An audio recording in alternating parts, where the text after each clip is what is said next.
Welcome to the deep dive. Our listener, the learner, has dropped us into a case that is just. It's a tangle of high society, deep trauma, and a really shocking secret buried in Santa Teresa. It really is. The source material, it feels less like a story and more like a PI's case file. You've got the investigator who's dealing with her own issues. You have a client with huge gaps in his memory. And then this whole cast of characters who are, pillars of the community. And they all seem to know more than they're saying. Exactly. So our mission today is to unpack the story of Bobby Callahan, a young man who survives this horrific car accident, only to hire a PI because he's convinced someone tried to kill him. We're going to go through the documents chronologically and just peel back the layers. Yeah, the layers of trauma, wealth, and a secret that connects a 6-year-old unsolved murder to the absolute heart of the local medical elite. This is a deep dive into how the pathology of high society can literally breed murder. So we start this investigation in a pretty surprising place, not some fancy office in Santa Teresa or the Santa Teresa Fitness. And this place is important. The description really tells you everything about the PI's state of mind. It's described as a no-nonsense place. No nonsense. I mean, what does that even mean here? It means no luxurial, no jacuzzi, no sauna, definitely no piped-in music. The source says it smells of men's jockstraps, and the carpet is the color of asphalt. Ugh. So just pure function. Pure function. It's where she's going because she has to. She's recovering from her last case where she was shot, and as she puts it, had the snot beaten out of me. Right. And even though she has enough money to just take a couple months off, she can't. She's driven by this need to heal physically. She's rehabbing a fractured left arm, and her routine is just brutal. It's specific.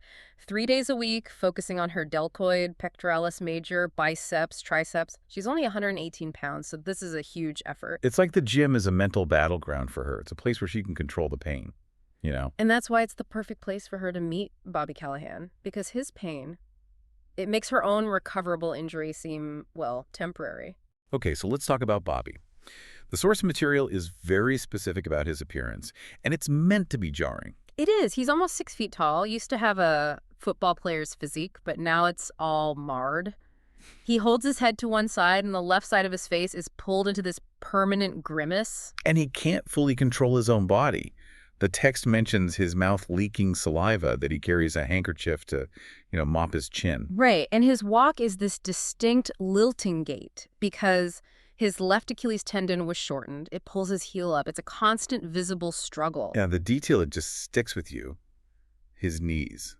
They're crisscrossed with scars, as though a swordsman had slashed at him. It's so graphic, and it tells you this wasn't just an accident, it was violent. He's a walking, breathing monument to a life that was just shattered. He was in a coma for 2 weeks. 2 weeks. And the brain damage left him with what he calls holes. These huge gaps in his memory. Yeah, big pieces of my past are just gone. And that's the central conflict, isn't it? He remembers who he was. He remembers being quick. A student. Pre-med. His mind made magic little leaps, is the phrase he uses. And now he has to fight for every single movement. But the PI sees this doggedness in him at the gym, this refusal to give up. Which is what leads him to hire her. Yeah. He walks right up to her, and it's not for something small. No, he says it plainly. Somebody tried to kill me 9 months ago, but he has no idea who or why. He can't remember. And here's the hook, the central irony that this whole case hangs on. Bobby is convinced the only reason he's still alive is because he can't remember. His memory loss is a shield. If the killer finds out he's starting to remember, he's a dead man. So the PI's job is to find the exact piece of information that will put her client in mortal danger. And she has nothing to go on, just his conviction. He's almost positive his best friend, Rick Bergen, who died in the crash, wasn't the target. It was him. So we learn a bit about his life before. He graduated from UC Santa Teresa, tried for med school but didn't get in. He ends up working these odd jobs at St. Terry's Hospital. And this is where a seemingly minor detail becomes everything. After filing charts and working in admissions, his last job was clerk typist in pathology. For Dr. Fraker. For Dr. Fraker. Pathology. That's the key. That job gave him the access, the knowledge that signed his death warrant. And to understand the world this is all happening in, we have to look at his family home. The PI goes to visit in Montebello. And the description is just immense. It's the size of a junior high school, she says. Spanish Revival style. So, old money. Preserved elegance. Exactly. The Yeah. kind of place with a nanny and a yard that went on forever. But the PI notes something else. Despite all the grandeur, the house feels impersonal and chill. Reflecting the family, maybe. I think so. It's a house built on status and wealth, and now it's just strained by this horrible trauma. The stakes aren't just about a murder attempt. It's about what happens when you rip the facade off Santa Teresa's elite. So the investigation moves from that gritty gym into the heart of that elite world. The PI goes to a birthday party for Bobby's stepfather, Derek Wenner. And this is where we meet everyone. It's like a roll call of every major player in Bobby's life. Let's start with his mother, Glenn Callahan. How is she described? She seems young for her age, very lean, very elegant. But the PI sees the pain in her eyes when she looks at Bobby. It's this intense maternal distress, but she keeps it under a perfectly composed surface. She's a society figure. A powerhouse. She's on the board at St. Terry's, a major fundraiser. She started the Girls Club, the Rape Crisis Center. She's respected. She's powerful. Which is a huge contrast to her new husband, Derek Wenner. A massive contrast. Bobby can't stand him. He sees Derek as this self-indulgent guy who dabbles in great mysteries and, pseudo-philosophy, especially after he got a big divorce settlement from Glenn. What's the source of Bobby's hatred for him? It's Derek's reaction to the accident. He told Bobby, while Bobby was lying in his hospital bed, that being crippled was something he was having to sort through in this life. Oh, wow. And it gets worse. He dismissed Rick Bergen's death by saying, "That's nice. That means he's finished his work." It was so cold and offensive that Bobby's psychiatrist, Dr. Kleinert, actually banned Derek from the hospital room. Speaking of doctors, the guest list is basically the who's who of St. Terry's Hospital. It is. You have Dr. Fraker, the pathologist, Dr. Metcalf, and Dr. Kleinert, the psychiatrist. They're all there. And their wives give us more clues.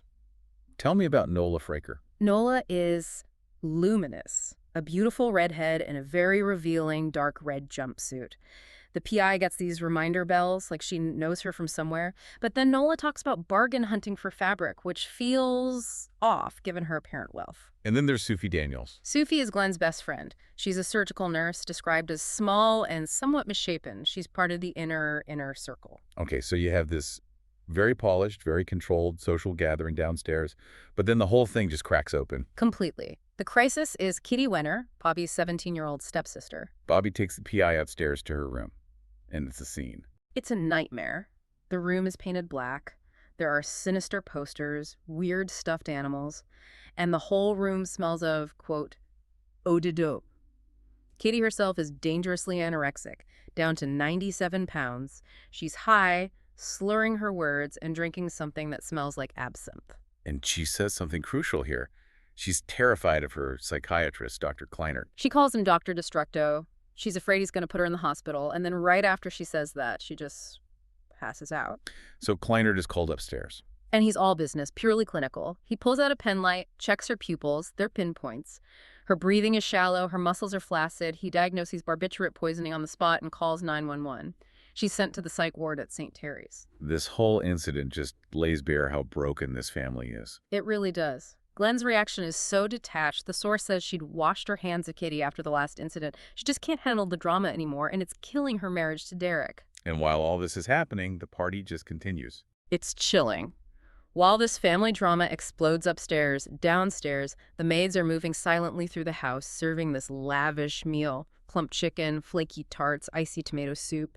The PI is watching this mechanism of wealth just chug along, completely insulated from the catastrophe happening under the same roof. So after that party, the investigation really has to start with the facts of the accident itself. The PI needs to know what the official story is. Right, and the official story is brutal and straightforward. Rick Bergen died on impact.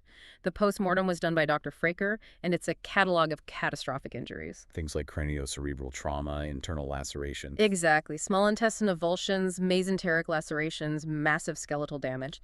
The conclusion was simple. An accident caused by speeding and maybe some drinking on Bobby's part. Case closed. And that's the narrative that Bobby is fighting against. A narrative that is very, very strong. It's reinforced by Rick's father, Phil Bergen. He is just full of rage. He sees Bobby as this spoiled, irresponsible, and self-indulgent rich kid who killed his son. And that public perception is a perfect cover for a killer. It's the best cover. And Derek, the stepfather, he pushes that narrative too. He suggests Bobby made up the murder story to avoid the guilt of killing his best friend. So the PI has to break through this wall of consensus. Her entry point is Bobby's old job, pathology. She goes to talk to Dr. Fraker. And Fraker confirms he hired Bobby, as a favor to Glenn. But the details of where Bobby worked are what become so important later on. He didn't just work at the main hospital, right? No. He split his time between the main lab at St. Terry's and the old county general facility over on Frontage Road. Which is described as a ghost town. Pretty much. It's mostly abandoned, but pathology still keeps a second, larger morgue there for contract work, and they store old medical records in the basement. So why is this second, forgotten morgue so important? It's the lack of oversight. Bobby's last assignment was working graveyard shifts there. It was basically a babysitting function. He was just there. And the morgue wasn't empty. Not at all. It usually had about 10 bodies, indigent John Does, and it had 2 permanent residents, 2 bodies that had been there for years, unclaimed.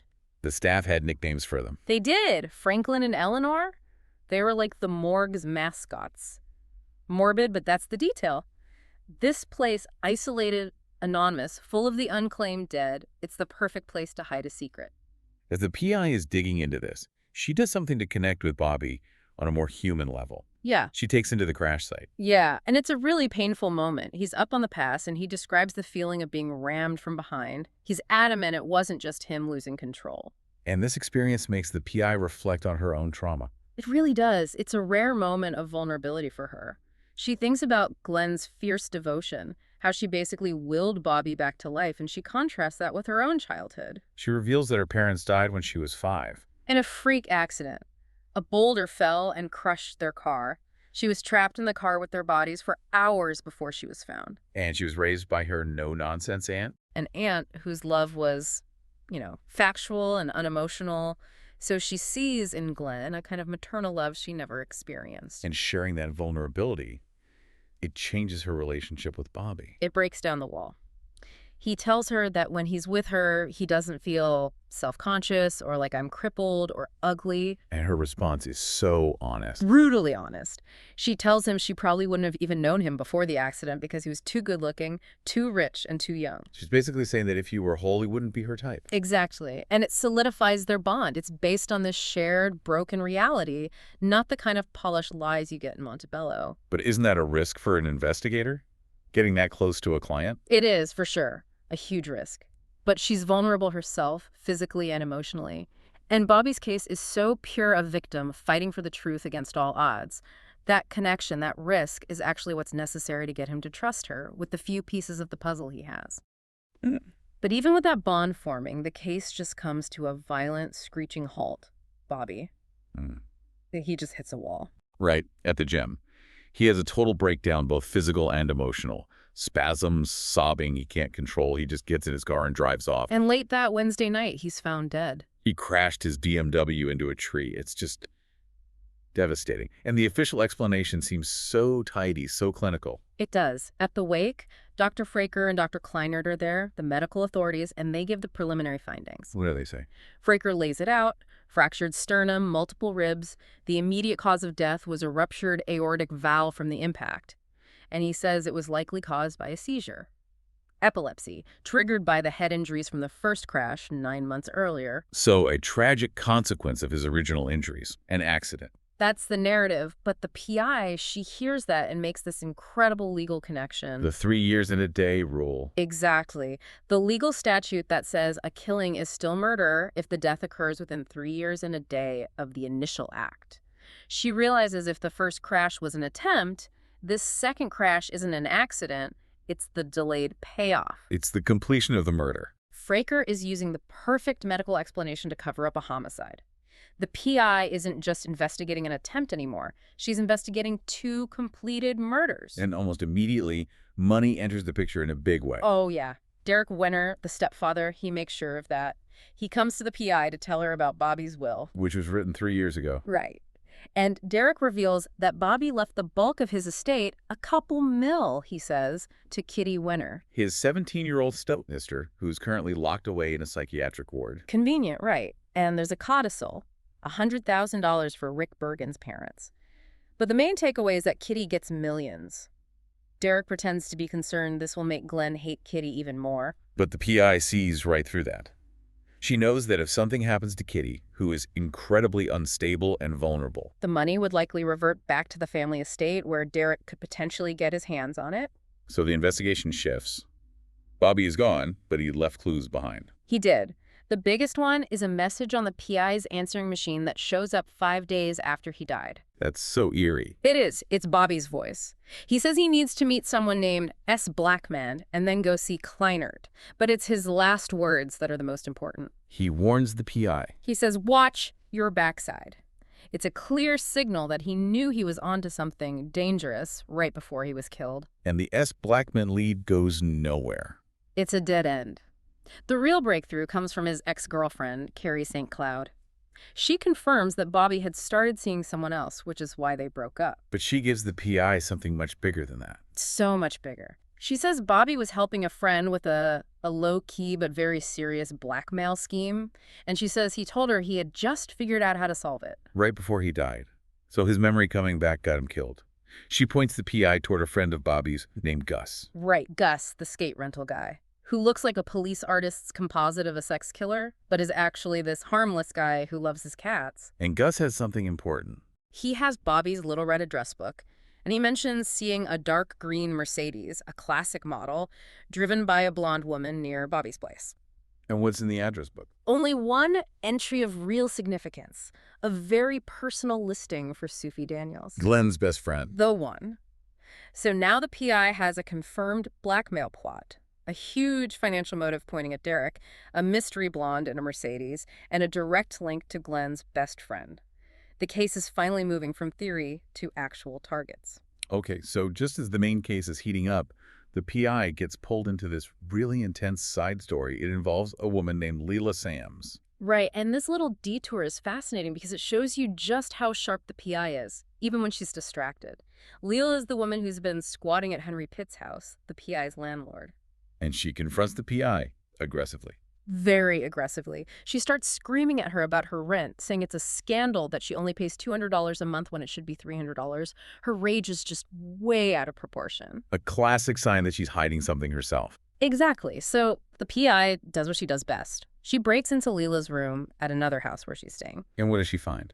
The whole con. She finds 2 fake IDs, one for Delilah Sampson of Idaho, one for Delia Sims of New Mexico, and a credit card receipt from Las Cruces. This woman's been running this scam for nearly 20 years. So how does she catch her? It's a brilliant little trap. She calls the number from the receipt in New Mexico, pretending to be from a store, and says Leela left her emerald ring behind. Which panics Leela into trying to run. Completely. She calls a cab to go to the airport, and the PI intercepts the call, tells the dispatcher the address is wrong, just to buy a few minutes. It's enough time for the police to get there. Leela is arrested on fraud warrants right on the doorstep. It's like a little reminder that no matter what else is going on, the PI is incredibly good at her job. She is. So after that, she gets back to the main case, and Sue Daniels, Glenn's best friend, suddenly decides to talk. And she drops a bombshell. A huge one. She tells the PI that Glenn kicked Derek out of the house. Why? Because she found out that 18 months earlier, Derek took out 2 life insurance policies for $500,000 each. One on Bobby and one on Kitty. Wow. And he did this without them knowing. Apparently, he used some kind of loophole that didn't require their signatures. So Sufi presents this as the open and shut motive. Derek is in debt, he needs the money, so he's the killer. That feels a little too easy, a little too neat. The PI thinks so too. Why is Sufi, Glenn's most loyal friend, suddenly serving up the perfect suspect on a platter? It feels like a deliberate misdirection. So she digs deeper, focusing on the other leads, the blonde in the Mercedes. Which leads her straight to Nola Fraker, the pathologist's wife. She confronts Nola at her home and notices all these architecture books on the shelves, all by a Dwight Costigan. And that name rings a bell. It does. Costigan was Nola's first husband. He was an architect who was shot and killed 6 years ago in an unsolved murder. And this is where it all connects. This is the moment, Nola confesses. First, she admits she was having an affair with Bobby. She called him a sweet fool, someone uncomplicated and healthy. Why was she having an affair? Because her husband, Dwight, was on blood pressure medication that made him impotent. She took a lover. And one night, Dwight came home and found them. And there was a struggle over a gun. Yes. Nola breaks down completely and confesses, I shot Dwight. It was an accident, but somebody has the gun with my fingerprints on it. She's being blackmailed. For 6 years. And Bobby, with his magic little leaps of intuition, had figured it out and was trying to find that gun to free her. And the PI puts it all together instantly. Nola's current husband is Dr. Fraker, the man who was supplying Kitty with all those drugs. The deduction is just chillin'. Fraker has to be the blackmailer. He was using Kitty as an informant to keep tabs on Bobby's investigation. He was feeding her drugs to keep her unstable and talking. So Fraker had to kill Bobby before he found the gun, which would expose the entire blackmail scheme, the whole operation, the blackmail, the drugs, the murder. It was all being run by this highly respected pathologist to protect his wife's secret and, maintain his perfect life. It's just stunning. So, Nola's confession changes everything. The PI knows the who and the why, but she needs the final, hard proof that connects Fraker to the actual murder attempt on Bobby. She needs something forensic. Exactly. So she calls her police contact, Jonah, and asks him to pull the original files from the crash 9 months ago. And he finds something that was buried in the report. Something that Dr. Fraker, the pathologist who did the autopsy, completely suppressed. Jonah confirms it. The brake lines on Bobby's car were cut. So it was unequivocally a murder attempt from the very beginning. Without a doubt. And this just unravels Fraker's entire deception. He didn't just perform the autopsies, he rigged them. He hid the evidence of the cut brake lines 9 months ago, and then he used the injuries from that attempt to create a believable medical cause for Bobby's second fatal crash. The seizure. The seizure. As chief pathologist, he had total control over the evidence. No one would question his findings. Okay, so let's go back to Bobby. He was trying to find the gun. How did he figure out where it was? This is his magic little leap. It is. The PI connects 2 small clues she found in Bobby's things. First, there were 2 radiology manuals in his office box, which is weird for a clerk typist. Right. And second, inside one of those books, there was a 7-digit number penciled in the margin. She realizes it's the accession number for Franklin. One of the permanent bodies in the old morgue. The John Doe mascot. And the PI has this sudden, horrifying realization. Fraker needed a hiding place for the murder weapon that was perfect. Not his house, not buried in the ground. He hid the gun inside a corpse. Inside Franklin. A body that would never be claimed, never be autopsied again, and was stored away in that forgotten, neglected county facility. Bobby must have been using the radiology manuals to teach herself how to use the X-ray machine during his lonely graveyard shifts. He was scanning the bodies, looking for the gun. It's an absolutely brilliant and grotesque hiding place. And the PI, fueled by this rage, she drives straight to the old county general morgue. And she gets inside. The outer door was left unlocked by the attendant. She kicks the lock to the radiology office, finds a gurney, and goes to Franklin's refrigerated berth. She actually moves the body herself. She does. She talks to him, says, "Sorry to disturb you, Frank, but you have to go next door for some tests." She rolls this corpse onto the cart and gets him under the X-ray machine, ready to find the proof. And that's when he shows up. That's when the tension just snaps. She hears a door slam, footsteps, and someone whistling. A shadow appears in the doorway singing, "Someone to watch over me." And it's Dr. Fraker, dressed in surgical greens. Oh, that's terrifying. He just smiles at her. And in his eyes, she sees it, the lunatic that Nola warned her about. He walks over to a counter, takes out a vial and a syringe, and just starts filling it. He's not there to talk. He confirms everything without saying much. He does. He calmly tells her there was no seizure. He's there to kill her, just like he killed Bobby, because she got too close. She figured it out. So she has to fight. She grabs a 2x4 she saw earlier. She tries to run, but he's too quick. He manages to inject the barbiturate cocktail directly into her thigh. And she feels it immediately. Immediately. The freezing effect, time slowing down like taffy. Her body feels gelatinous. It's a chemical attack, and she's losing. But her mind is still working. It is. And she makes the final connection. This is what he was doing to Kitty. Supplying her with the same drugs, keeping her on the edge, ready to be disposed of once the insurance paid out. She has one last chance. One chance. She fights the paralysis, swings the 2x4, and hits him in the shoulder. But it's not enough.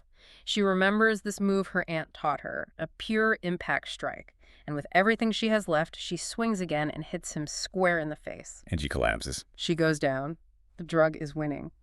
But even as she's fading, she crawls to a phone on the wall and manages to dial 911. She just mumbles the address and the danger before she passes out. She survives, just barely. So at the end of all this, the PI survives. She wakes up in a hospital with a monster of a hangover, but she's alive, and Dr. Fraker is stopped. He is, and the evidence she gathered is overwhelming. You have Nola's confession, Bobby's address book, and the final nail in the coffin. Jonah's confirmation that the brake lines were cut. The case is blown wide open. When you look back, the ultimate deep dive here is seeing how these two completely separate events were connected. A 6-year-old accidental shooting. Becomes the foundation for a massive blackmail scheme run by Dr. Fraker, who just so happens to be the new husband of the woman who pulled the trigger. He's this respected figure, and he's been running this for years. And Bobby Callahan, this kid working a low-level clerk job, he just stumbles right into the middle of it. And his mind, those magic little leaps, started coming back. He figured out the most incredible, awful hiding place for that gun inside the body of an unclaimed man. And that knowledge got him killed. It really shows you the cost of keeping up appearances in a place like Santa Teresa. It wasn't just Bobby who paid the price. It was Rick Bergen, who was just in the wrong car at the wrong time. It was Kitty Wenner, who was being systematically poisoned by her doctor. Yeah. And it was Nola Fraker, trapped by one mistake she made 6 years ago. Fraker wasn't just a killer. He was a master manipulator. He used his authority as a pathologist, the person who literally certifies death, to control the entire narrative. He rigged autopsies, he drugged a teenager, he used his own wife's trauma against her. The whole system protected him because he was part of the establishment. It a really powerful reminder that the biggest monsters aren't always hiding in the shadows. Sometimes they're in plain sight, in the most respected positions, hiding behind a wall of wealth and reputation. And here's a final thought for you to consider. Think about where Fraker chose to hide that gun, not just in a corpse, but in the old, abandoned county morgue. He used the forgotten, the anonymous, the John Does of the world as tools to protect his status among the wealthy. It makes you wonder, what other secrets are out there, hidden in plain sight, protected by the simple fact that no one is looking in the forgotten places, waiting for someone like Bobby Callahan to have that one single magic leap of intuition